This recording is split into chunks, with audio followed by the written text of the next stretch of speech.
Hola chicos, ¿cómo están? Espero que muy bien.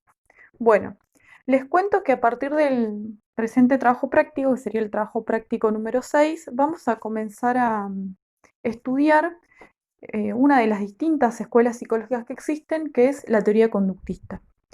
Como vimos en el trabajo práctico 1, cuando hicieron la línea de tiempo, pudieron observar que a partir de la constitución de la psicología como disciplina científica, comenzaron a desarrollarse a lo largo de la historia y hasta la actualidad distintas teorías, escuelas o sistemas psicológicos. Una de esas escuelas o sistemas psicológicos es el conductismo.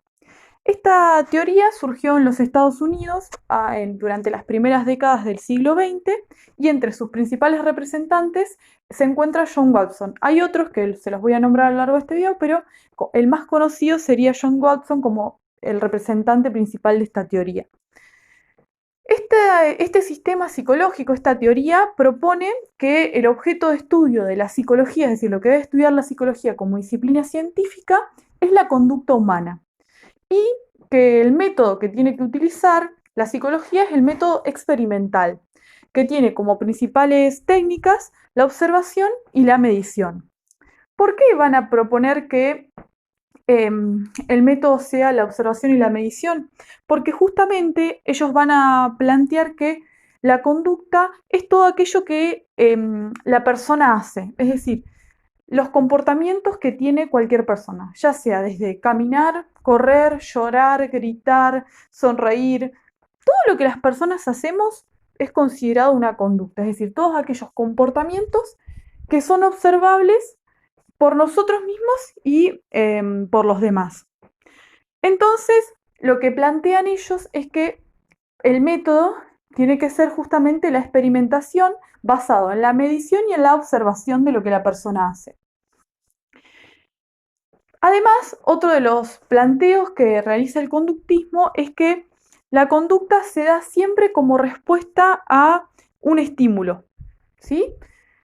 Por ejemplo, supongamos, si yo veo algo que me asusta, supongamos una araña, grito. El estímulo ahí, ¿cuál sería? La araña. Y la respuesta, que sería lo mismo que decir la conducta, sería gritar, correr, ¿sí?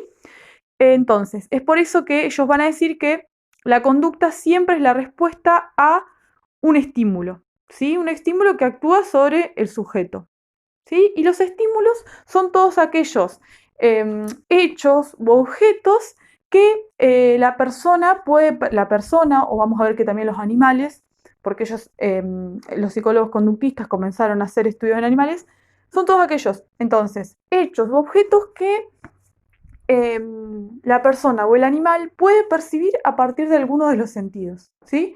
Por lo tanto, un estímulo puede ser desde un olor, algo que percibo con el olfato, hasta una textura, algo que percibo con el tacto, algo que ingiero y que me da determinado gusto, algo que escucho, algo que veo, ¿sí? Teniendo en cuenta esto, Watson se propuso estudiar una serie de problemas, ¿sí? Es decir, preguntarse qué estímulo provoca determinadas respuestas, qué respuestas hay después de determinados estímulos, cómo se aprenden las conductas, es decir, todas aquellas conductas que no las traemos genéticamente, ¿sí? No sé si ustedes saben, pero hay conductas que las traemos desde que nacemos. Por ejemplo, son innatas. Por ejemplo, la succión, ¿sí? Es como somos mamíferos, desde que el bebé nace sabe succionar, ¿sí? Por eso aprende rápidamente a tomar el pecho o a tomar una mamadera. Esas son conductas innatas, no las aprendemos. Bueno, pero Watson se va a preguntar, todas aquellas conductas que aprendemos, ¿cómo las aprendemos? ¿Sí? ¿Cómo se aprenden esas conductas, esas respuestas? ¿Qué estímulos las producen? Teniendo en cuenta esto, entonces es que se establecen determinados postulados teóricos, ¿sí? Entonces, ellos, los conductistas, y teniendo como principal representante a Watson, van a decir que toda conducta es analizada entonces en términos de estímulo y respuesta. ¿Por qué? Porque la conducta es la respuesta siempre a un estímulo, a algún tipo de estímulo, ¿sí? Puede ser un ruido, puede ser un olor, puede ser algo que vemos, algo que tocamos, ¿sí? Algo que escuchamos. Y a todo estímulo, por lo tanto, le sigue una respuesta. Existe una relación de causa-efecto. Recibo un estímulo y en función de eso respondo. Dentro del conductismo existen dos tipos de condicionamiento. Uno de ellos es el condicionamiento clásico y el otro es el condicionamiento operante. Antes de que Watson empezara a hacer experimentos en personas, había un científico muy conocido que se llamaba Pavlov, que comenzó a aplicar estas teorías en animales. Y él estableció una ley que se llamaba ley de reflejo condicionado. ¿En qué consistía? En vincular reflejos o respuestas normales, ¿sí? Con estímulos que no eran normales, sino que eran introducidos por la persona que estaba haciendo el experimento. ¿Cómo sería esto? Él hacía este tipo de pruebas, experimentos, ¿sí? Con animales. Y uno de los experimentos más conocidos es el experimento que hizo Pavlov con el perro. Si ustedes miran y observan cualquier animal al que le muestren comida, empieza a salivar. La salivación es una respuesta innata del animal, ¿sí? Entonces, ¿qué hizo Pavlov? Empezó a vincular esa respuesta innata, ese estímulo de la comida, lo empezó a vincular con un ruido, por ejemplo, el de una campanita, ¿sí? Entonces, cada vez que le mostraba comida al perro, hacía sonar una campanita. Si les hiciera sonar la campanita sola, el perro por eso no salivaría, ¿sí? Pero empezó a asociar los dos estímulos, el estímulo del alimento con el estímulo del sonido de la campanita. Entonces, al unir los dos estímulos, lo repitió tantas veces que el perro empezó a asociar la campanita con la comida y empezó a salivar, ¿sí? A salivar ya no viendo la comida, sino con solo escuchar la campanita, ya salivaba. ¿Cómo logró esto Pavlov? Bueno, a partir de asociar estos dos estímulos de manera repetida muchas veces. Es decir, en un primer momento el perro se le daba la comida y el perro salivaba. Si se hacía tocar una campanita por sí sola sin mostrar la comida, el perro no salivaba. ¿Pero qué hizo entonces Pavlov? Repitió tantas veces este procedimiento junto, es decir, mostrarle la comida y hacer sonar la campanita, que el perro, después de repetir este estímulo tantas veces, con solo hacer sonar la campanita, el perro asociaba que venía la comida y no necesitaba ver la comida para empezar a salivar. Es decir, de esta manera Pavlov condicionó una respuesta que era innata, ¿sí? La asoció a otro estímulo que no era la comida. Innatamente el perro salivaba al ver la comida, pero aprendió, ¿sí? Se produjo un proceso de aprendizaje en donde el perro aprendió que siempre que sonaba la campanita venía el alimento, entonces solamente al escuchar la campanita por sí solo el estímulo sonoro ya lo hacía salivar. Watson aplicó este experimento que Pavlov había hecho con animales a seres humanos. Y de allí es que surge el experimento que Watson hizo con el pequeño Albert. ¿Se acuerdan que lo estudiamos con en el trabajo, creo que era el trabajo práctico número 3, cuando vimos los distintos métodos, estudiamos, yo les presenté este ejemplo. Watson lo que hizo, junto con su asistente, fue empezar a mostrarle un objeto blanco a un niño, a un bebé, que era el pequeño Albert. Cuando el niño veía el objeto blanco, jugaba. Algunos dicen que fue un conejo, otros que fue una rata, bueno, algunos que fue solamente un objeto blanco. Y cuando el bebé veía ese objeto, jugaba, lo tomaba, no se asustaba.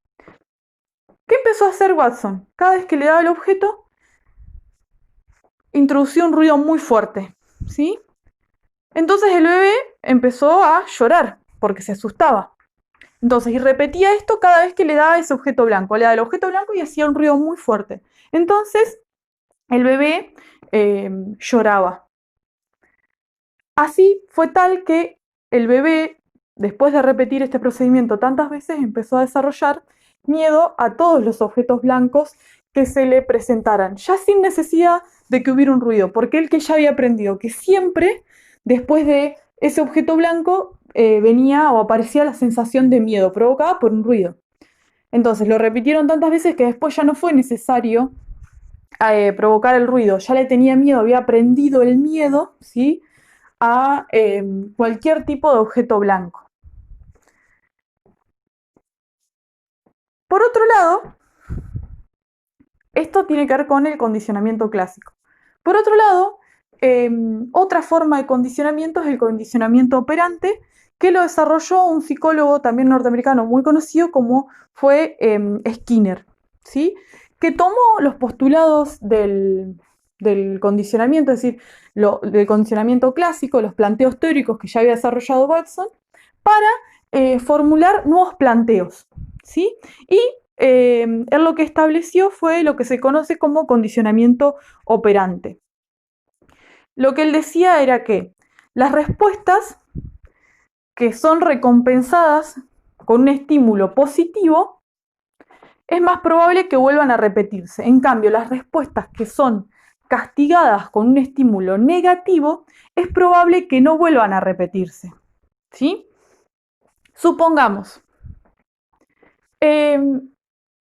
yo, que soy docente, premio a los alumnos que hacen la tarea con una buena nota, ¿sí? Entonces,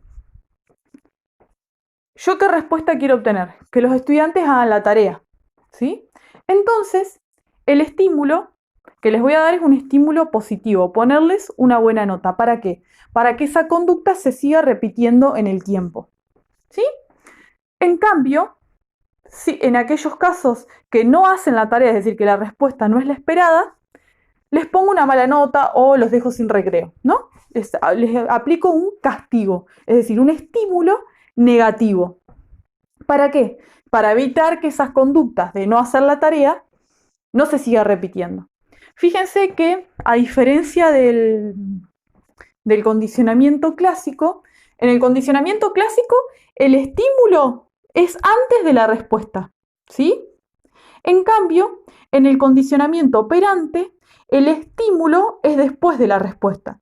Le da un estímulo positivo si la respuesta es la esperada y la que quiero que se siga repitiendo en el tiempo, o se le da un estímulo negativo, también denominado refuerzo negativo, cuando quiero que esa conducta, esa respuesta, no vuelva a repetirse, ¿sí?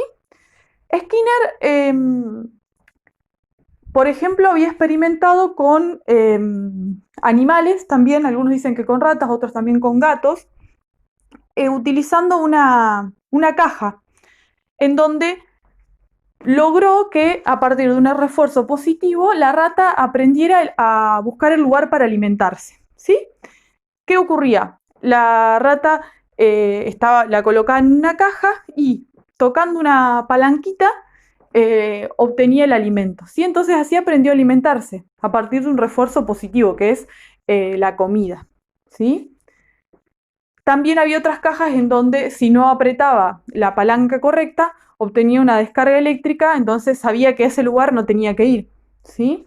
Que es lo que muchas veces se utiliza, por ejemplo, en los campos con los boyeros, ¿sí? Seguramente ustedes, los que han estado en el campo, sabrán que cuando basta con que el boyero descargue una sola vez en el animal para que el animal no vuelva a acercarse. Es más, muchas veces se conectan los boyeros en el campo durante poco tiempo, porque una vez que el animal sabe que eso tiene electricidad, no vuelve a intentar saltar o acercarse, ¿sí? Estos estudios, todos estos estudios, Watson lo hizo, pero en general los estudios del conductismo se iniciaron en animales y luego se trasladaron a personas. Por eso, si ustedes se acuerdan, la rama de la psicología comparada se nutrió de este tipo de estudios para luego aplicar los conocimientos desarrollados en animales a personas, ¿sí? Bueno, chicos, teniendo en cuenta la explicación que les acabo de brindar a través de este video, van a tener que hacer 3 actividades. La primera es hacer como una síntesis de algunos conceptos que les expliqué en este video.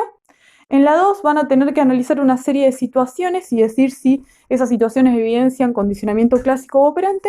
Y en la actividad 3 van a tener que ustedes formular algún ejemplo de condicionamiento clásico y operante. Bueno, espero sus respuestas y cualquier duda saben que me consultan o por el grupo de WhatsApp de manera privada o, perdón, de manera pública a través del grupo de WhatsApp o por privado, ¿sí? Bueno chicos, les mando un saludo y espero que les haya resultado claro el video.